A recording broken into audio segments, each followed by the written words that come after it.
and this is actually how I can get disabled burnout. My body naturally just starts switching off the race to scan how many items. I probably most likely will not win. It's kind of my burnt out video.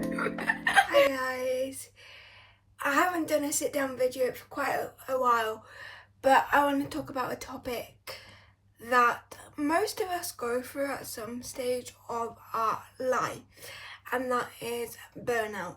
But you can have so many different types of burnouts depending just the way you live your life and what anxiety or what stuff stresses you out or just overwhelms you. Loads of things can cause burnout. I'm going to specifically talk about my burnout with cerebral palsy. So grab a cup of tea, some food if you want some, but I'm trying to lay off the snacks. So I am now in 2 cups of tea again. Sit down with me or lay down on your couch or bed and listen to this video. Find out if you're having a burnout. Except from your typical content creator, influencer, social media burnout relating to not coming up with video ideas and just don't know what to create. That type of content creator, any content creator goes through, but I think it's a different type of burnout than, I didn't say that's a burnout personally to me, that's just, I'm not coming up with content ideas right now. But some content creators may say to me, you haven't experienced proper burnout then with that. People experience burnout in different ways. So let me talk about mine. Let's bring it back to the beginning, relating to my cerebral palsy.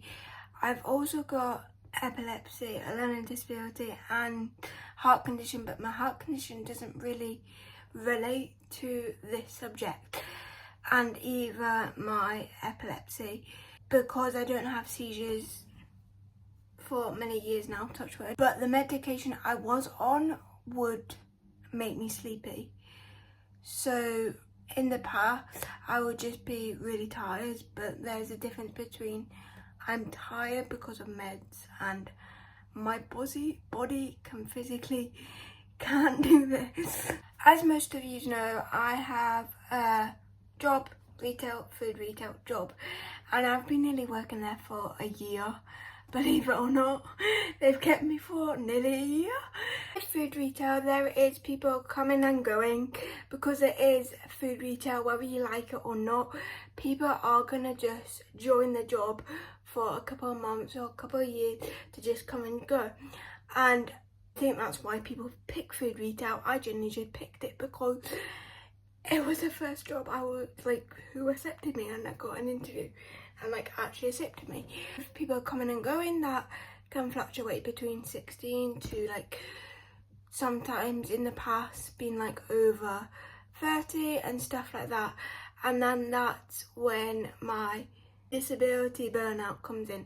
Generally just normal burnout, but I experience it in a different way because of my disabilities. Because of my disabilities, specifically my learning disability, my processing is a bit slower than other people's processing, whether that's scanning for items, opening up a bag.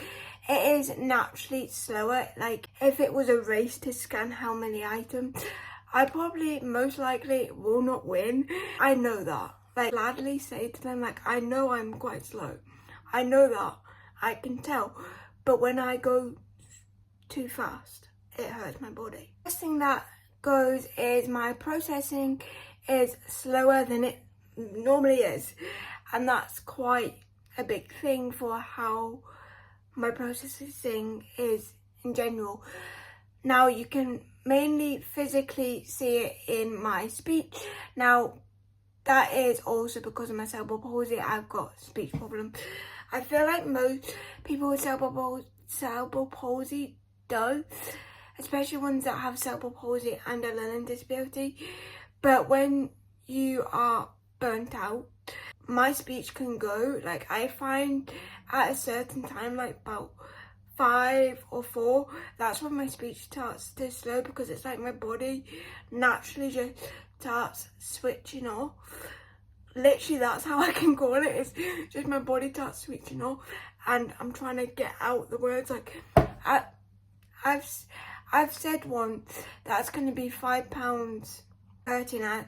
It came out like £50, something like that, and I said it about like £4 times, and I'm like, what did I actually said to a co-worker, what did I actually say? Because I thought I was saying the right thing, but my brain was coming out with someone else. With the processing thing, it just makes it a bit slower than usual, especially past a certain time. And the main thing with me, with my cerebral palsy, epilepsy, learning disability, is I need sleep. And this is actually how I can get disabled burnout, if you want to call it that. Pretty much how my body burns out, because I don't get enough sleep. My processing will go, my balance will go, and that just goes up and up and up and up and up. That is why I wanted to make this video. Your body is burning out. You don't feel burnt out until it gets to a certain point when you can see it physically and you're exhausted. I just want to spread the word to know your body as a disabled person, because it wasn't up until knowing the symptoms. I knew when I get tired, my processing isn't that great anyway, but for me, my burnout, anyone else's burnout, is different. You could burn out from the lack of sleep like I do, or you could burn out from seeing people on social media constantly reminding you their picture perfect life when it's not actually picture perfect. I need a sip of tea. Another thing that goes for me, and I feel like goes for most people who go through burnout, whether you've got a disability or not, is my energy. Again, mainly related to my sleep. But I went to work, did my work stuff, and came home, and I didn't even have much energy to even tidy my room. Like, I could physically do it if it was like, you need to do this now. Like I don't know if it was like a proper, like, if Harry Styles were coming over that night, I would probably tidy my room. But in the day-to-day, I could not even tidy my room. I was just so tired the time that I got home, and it was more tiredness than usual. And I also noticed that my body started to ache more because of my cerebral palsy, and I would sleep on the couch. Now, this is relating to everyone, like when you work. It's different. You can notice the difference when you have a disability. Like, life can just get a bit too much for a disabled body, pretty much. And that's when I started to realise my limitations. And then it only got to that point that I was like, okay,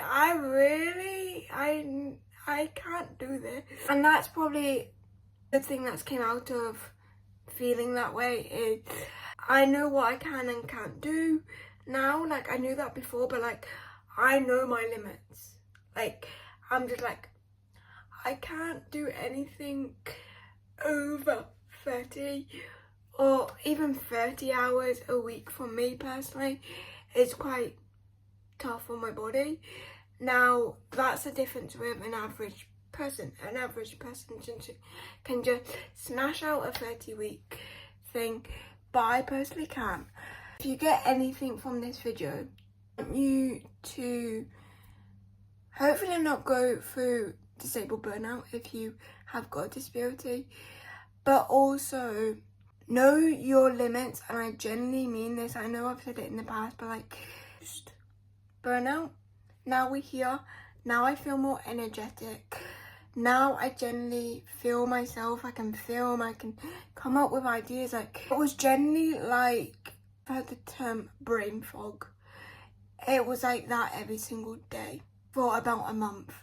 And if you've ever had brain fog, or I wouldn't personally call it brain fog because every single day I'm just processing, my brain processes things slower than other people, but it's 10 times that. And it still concentrate with money and that. I still did it. Like, I still did it. At the end of the day, I still did it. I did a 37-week. I did a 16-hour shift. I still did it, but it also made me realise I can't do this to my body. And I wanted to create this video so people know the signs, because everybody with cerebral palsy is different.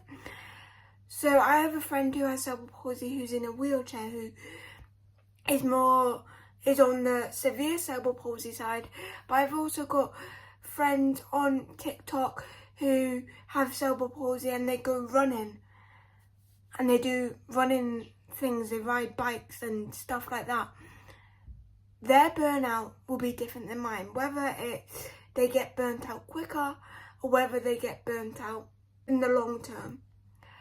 Everyone experiences burnout differently, and I just want to spread awareness to disabled burnout. And I'm not meaning this as I'm burnt out from my disability. Don't get me wrong, some disabilities probably can give you that. But I mean, I'm getting these symptoms from burnout, but not an average person would get these symptoms, like processing, like falling over. I had bruises. That was like a proper wake up, like 10 minutes till 7 I've fallen over because my balance just got worse because lack of sleep. So it's spreading awareness about symptoms of burnout that a disabled person can have, but not a average person most likely would normally have, or they won't have it on the scale of people with a disability. Let me know in the comments if you've ever experienced it. But we live and we learn. I feel like I've been giving you quite a lot of updates for quite a couple of weeks now, but hopefully this is the final one. Probably not the final clean and organised vlog you'll see though, but hopefully this is the final update for quite a while, and it's also just a topic I want to talk about because I've never experienced this before, and it really was not nice because I just had no energy to do anything, to the point that I kind of feel like I lost myself, that I know most people do, work like most weeks and then have the days off, but for a couple of weeks it literally felt like work, sleep, repeat, work, sleep, repeat, because I didn't, by the time, even if I finished at like 3 or 6 o'clock, I didn't have the energy to go into town. And I know it's a simple thing, like, oh, poor you didn't have the energy to go and go into town, but it was the little things that I was just like, I'm burnt out. Like, even my family could notice. So you really need to understand yourself and understand your limits, whether you have a disability or not. But when you do have a disability, you do really need to understand what you can and can't do, because you'll get to a point like I did and you'll push yourself too much that you'll fall over, get bruises, or hurt yourself even more, and your brain just feels like it's gonna explode. I'm so happy that it does not feel like that anymore, but I also want to spread awareness about this, because loads of people talk about social media burnout and content creator burnout, meaning like no idea, not knowing what to post and stuff like that. And I know it's probably more than that, like the Alicia thing when she posted a video ages ago saying she's burnt out. This is kind of my burnt out video. Except this is from after the burnout. I'm back to creating content. I'm back to being myself. I'm back with more energy. Back than ever. Now, I don't know if you actually noticed with my YouTube channel or my TikTok. Let me know if you did. But I hope you enjoyed this video. And I kind of want to get back to doing these types of content. And I feel like I've finally found a balance up until I get my hours back and work gets busy again. But I do feel like I've got to a stage now. I've found the balance between what I can and can't do. It's like, for example, I was going to work out today, but I'm like, no, I'm just going to work out tomorrow. I want to have a rest day. So that's what I'm going to do tomorrow. I'm going to work out. I'm going to probably edit this video, and I've also got a vlog to edit, but that will already be up. But it's knowing what you can and can't do on certain days or certain weeks or sometimes certain hours. Everyone is different, and that is why everyone should talk about the awareness of being overwhelmed, being burnt out, and hopefully this starts the conversation. Hope you guys enjoyed this vlog, and I will see you with a new one. This isn't a vlog, this video, and I will see you with a new, most likely vlog or video soon. Bye! The thing with me, oh fuck